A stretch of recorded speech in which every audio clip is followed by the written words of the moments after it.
tidak, saat istri tamu datang perkenalkan suami itu tidak.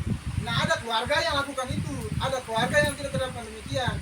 Jadi persoalannya bukan pada itu tadi laki-laki atau perempuan, tapi konteks pemahamannya saja. Maka dari hari ini kita yang hadir di sini pulang kita harus edukasi. Besok lusa kita nih jadi kepala keluarga, jadi ibu keluarga, paling tidak pemahaman kita bahwa ya mengatasnamakan, bukan mengatasnamakan, tapi membesarkan bilang tua apa suami lebih tinggi, derajat suami lebih tinggi, atau kita perempuan lebih rendah, itu kita sudah di sini. Terus terkait dengan ibu rumah tangga yang ada di KTP, itu kan dari atas saja sudah begitu. Jadi kalau kita merubah, kita kembali ke sistem. Nah sudah berapa besar kita perjuangan untuk menyuarakan agar ibu rumah tangga yang KTP itu dirubah, ya boleh kita berjuang sama-sama. Mari kita berjuang. Mari berjuang, kita siap. Alhamdulillah. Karena saat ini aktivis gender sedang memperjuangkan pelebelan pekerjaan perempuan di dalam KTP.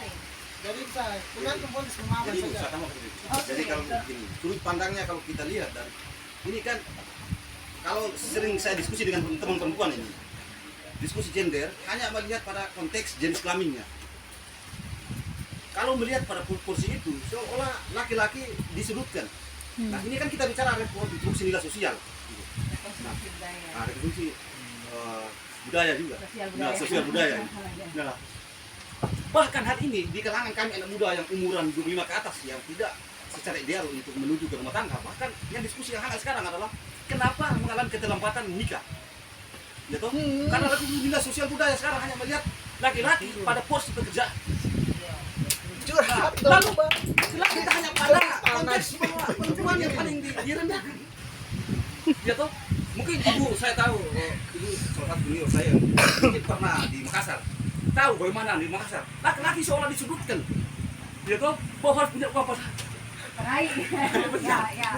Jadi maksud saya begini, bicara gender tidak hanya pada melihat pada persoalan jenis kelamin. Nah ini yang kemudian menurut saya ibu, bahkan hari ini ramai ibu, kami di kalangan umur 25 ke atas ramai diskusi, kok kita lagi kok hanya dipandang pada persoalan jenis kelamin. Data sekarang ibu, kalau kita mau lihat orang yang menikah normal itu hanya dapat musibah. Kalau orang yang menikah lambat dengan normal susah ibu. Paling itu umur 30 ke atas baru menikah lagi. Karena apa? Dilihat pada persoalan pekerjaan. Ya toh, jadi jangan kemudian mendiskriminasikan laki-laki seolah-olah hanya pada persoalan jenis kelamin. Nah ini ya, kalau pikiran saya tidak terima ibu. Itu pada poin yang pertama. Kemudian pada persoalan yang kedua. Yang tadi saya sambungkan pernyataan persoalan tentang rumah tangga. Ya toh?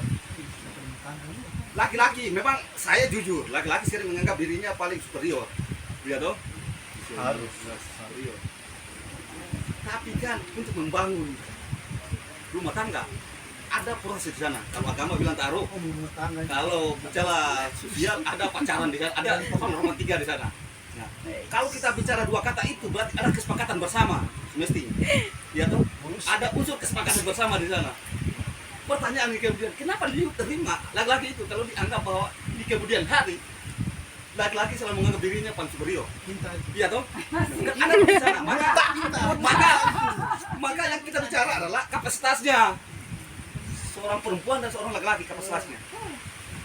Pertanyaan kemudian, lalu ini tugasnya siapa? Apa yang adik sampaikan itu benar banget. Adakah saya menyalahkannya di situ? Tidak ada.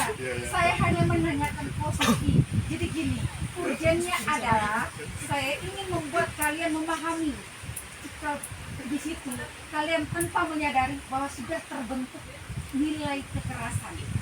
Kekerasan jangan hanya kalian main pukul. Enggak. Kekerasan itu fisik, kekerasan itu mental, kekerasan itu seks. Bukan hanya jadi yang kalian sampaikan semua itu benar, tetapi tidak bermuara pada yang saya maksudkan.